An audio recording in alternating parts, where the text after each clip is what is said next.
It was $6, and Mitch only had $5. I tried to get in as a senior. That's now.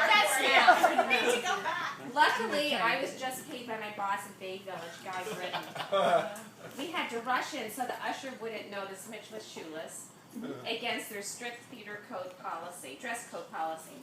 We sat in the balcony, and Mitch's musical talents came out as he sang almost every Fiddler song out loud. Since there was no money for popcorn, or forget about a drink, we went back to his parents' house on 34th Street for ice cream and Scrabble. Even though I beat him and he cheated at Scrabble, I had the most fun time. And Mitch is still the best date, who always, or mostly, keeps me laughing. And I love him. Yeah. I don't know what that's about. Barbie, Okay, do it for me. I have something to say too, but I'm not sure where my bag went. Oh, was it? All right, so Barry, No, wait, I'm going to talk. I'm going to say first because Okay. I'm the one. For those of you that don't know this, and most of you probably do, but I'll tell the story again. I'm the one that introduced Debbie and I Mitch. heard that. Yes, I have heard that. Anybody who is, if you've heard it, keep it to yourself because I'm going to tell it again. So I introduced Debbie and Mitch. I knew Debbie. Debbie was a friend that I met on Long Beach Island through our parents, and she was a friend. She and her sister were great friends of mine. And one day we were sitting on the beach, and I said, you know, my brother's here. He's down for the weekend. I want you to meet my big brother, Mitch. So Deb says, oh, yeah, that'll be nice. So I said, all right, let's take a walk down the beach and go meet him. So we walked down the beach. I do remember it so clearly. It was a beautiful, beautiful day. We walked down the beach, and sure enough, Mitch is sitting there on the sand chair, and he is, true as I'm standing here, reading comic books. I mean, it's true. That was my joke, but not a comic I don't remember what they were. So I walk up with my Deb, joke, and I was like He's telling already Deb about lost. my brother. He's a really great guy. He's really It's nice. a really good joke. And, you know, I was real proud of Mitch, you know, and as I was proud of Harlan, and I was just a very proud guy. I was proud of my mom and dad. And we walked up, and Mitch is there, and I was with Debbie, and I said, Deb, you know, Mitch, this is Debbie. Debbie, say hi to Mitch. And Mitch was the worst. I mean, he was reading this comic book. He looked up at her. He was expressionless. And he said, oh, nice to meet you. This is so true. Hard to get. It was nice to meet you. So, and then there was like no conversation. It was the most awkward thing. So we said, okay, so we started. And Debbie was great with it. You know, she was pretty cool with it. Then we walked away, and I said, you know, my brother, he really is a nice guy. He's got his issues, but you know, he's a nice guy. Nothing's changed. And anyway, we couldn't ask for, I have to tell you, my mother and father could never have asked for a better son. I mean, he was an incredible, incredible son to my mother and father. My mother always said, when the chips are down, she used to say this, and I've said it to Mitch over the summer, when the chips are down, you can always depend on Mitch. And you know what? And I think everybody in the room could probably feel that way. You know, when the chips are down, Mitch is the one that will be there for you. He's always been there for the family. He's been there for certainly me. And Marcy, and the boys, and you know, we all go through our things in life, and we're all just so happy to celebrate your 60th birthday with you. Yeah, because you're a lot younger than me. And I'm not paying for the bill. I'm not paying for it, so it's really nice. All right. And we all wish him a really happy birthday. He's an amazing brother, a great uncle, a great father, and he was an amazing son. He really was. So. Yeah.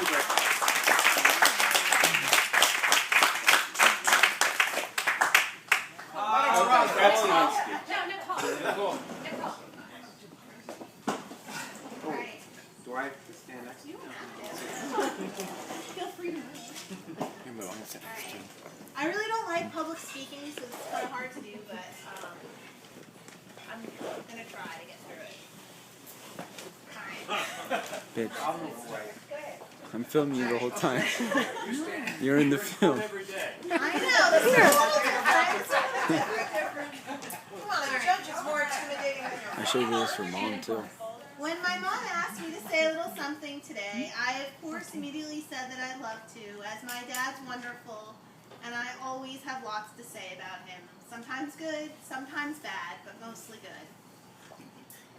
But when I sat down and really thought about what I wanted to say, the task suddenly became very daunting. The problem I soon figured out is I'm not sure how to cram a lifetime of happiness, laughter, good advice, bad advice, No advice. Packer games at Lambeau Field, Devils games, Braves games, studying for tests, traveling, secret book clubs, mystery trips, boat rides, golfing, while always carrying our own bags, much to my chagrin, tortellini dinners, cream of wheat when mom's away, skiing together, a hatred of all New York sports teams, the importance of family, hard work, doing what you love, valuing friendships, family, and the list just goes on and on into one simple statement. There's just really no way to do it. It's just not possible. What I will say is that my dad is the best dad that anyone could ever ask for, and I feel thankful every day, and I run out of ways to say thank you for that. It's just, I just lucked out. I'm happy that everybody that he loves and cares for is here, minus, of course, my wonderful grandparents, and of course Ryan, but thankfully they just had a golfing trip together. And Dad, I just love you, and we just have so many memories Mom. and just Sambuca. special That's things that Lawrence. we've done together, That's and you really Sambuca. are the best dad. Oh.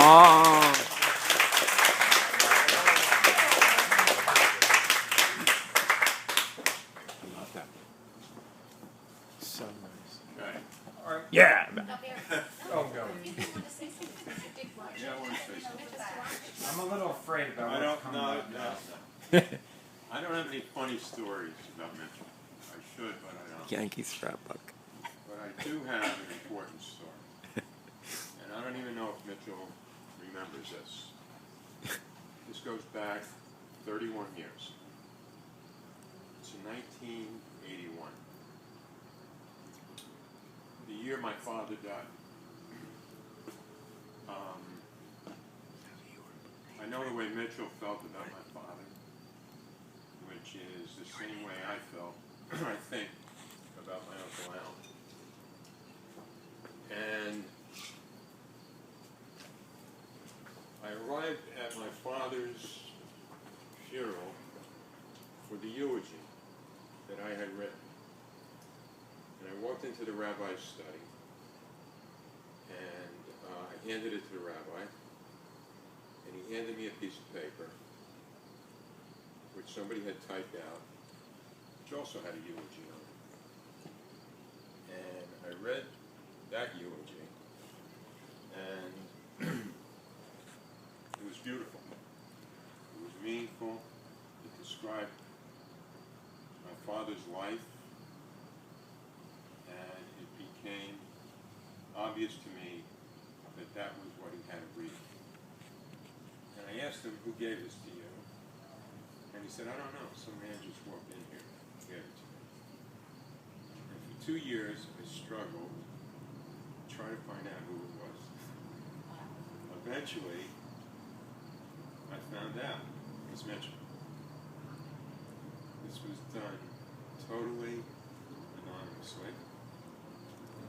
They say somebody who does something anonymously does it the best way.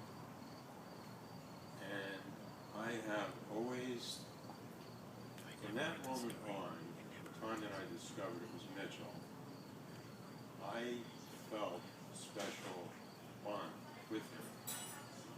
He doesn't know that I knew that he wrote this. I don't even know if he remembers writing. Oh, I remember writing. But I don't know how you found it. I found it. I have my ways. And I never thanked Mitchell for it because I wanted to respect his anonymity. But I've kept it for 31 years. It's been in my house. And I made a copy of it. And I have it here. And I want to give it to Mitchell because it's a way of my saying thank you, and also for your remembering my father the way you did.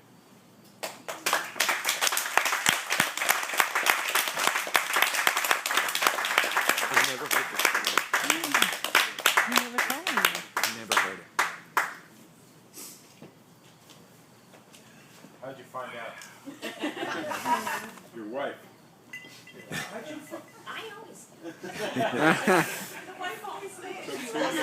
The wife, It what's took 2 years. the wife knows? I didn't know that anyone was going to get up and speak tonight, so I wasn't prepared to do so. But there is an anecdote that I would like to share with people. 30 years ago, I met Mitchell for the first time at his 30th birthday.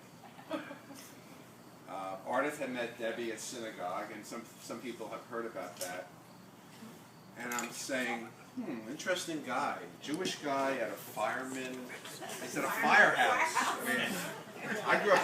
I didn't know Jewish guys were firemen, but so already I said this is an interesting character, and I certainly never changed my opinion of Mitch as being an interesting character. But as over the years, we've gotten closer and closer, and Ardith and I have really become more than friends. It's really family. But I know the secret of this happy marriage, and I recall this very vividly, that one of the gifts that you received at that 30th birthday, and I don't know who gave it to him, was a Johnny... Oh, I'm going to tell you who gave me that. My memory is I want quite to tell you what, guys, it was a Johnny Wad penis extender. And My cousin Barry, who just spoke.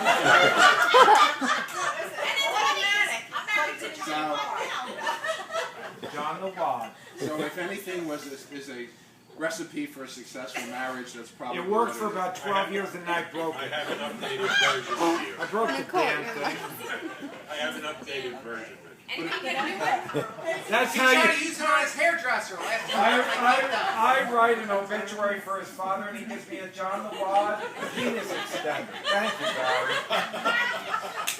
Maybe you guys are not But actually, in all seriousness, when I've been with Mitch occasionally and he introduces me to people, he has said, and I don't know whether, hopefully he means it, that I'm either his best friend or one of his best friends. And between all of us here, I consider that a wonderful, great honor. So, happy birthday.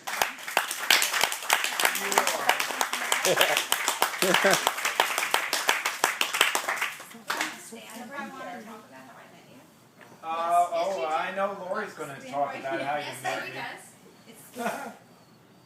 Do I really have to go up there? No. I can sit right here. You guys can all hear my Want a good pair of mouth. scissors in your hand makes me I confident. know. I can talk like shears in my hand. But For those who don't know Lori, she's one of my oldest friends from Fairhaven that I met when I was in practice maybe 6 months. If that, yeah. Maybe. So anyway, so I worked at the salon next to Mitch. I was like 22, and his partner Jay Nickel used to come in for perms all the time with my boss. big secret. Yeah, perms, the tight blue rod perms. So I came to work, and I had a huge access tooth that I had clients. So I was like, all right, so my boss said, all right, let me call Jay next door. I'll get you in. So, of course, they couldn't get me in, but Jay's partner could see me. So I was like, all right, whatever. You know, I'm kind of in pain. I had like a softball mess. So I went over, I sat in Mitch's chair, and Mitch came in, and I was like, all right. Where the mouth hung, huh? It kind of hung more than it was before. No. So he's like, we start talking, and he like looks, and he's like, you need a root canal. And I was like, a root canal? like, I don't even know you. You know, so we went on, and then he started coming to me for haircuts, and then we were like, you know, I had to go back and get the packing out of my tooth, the whole bit. So then finally he's like, you have to meet my wife. You would love my wife. So I was like, well, have your wife come to me for like her hair. Like, where's she going? Well, she goes somebody in Red Bank. This was like going on for probably 2 months, back and forth. So then Debbie came in with Nicole and her box of raisins for Nicole's first haircut.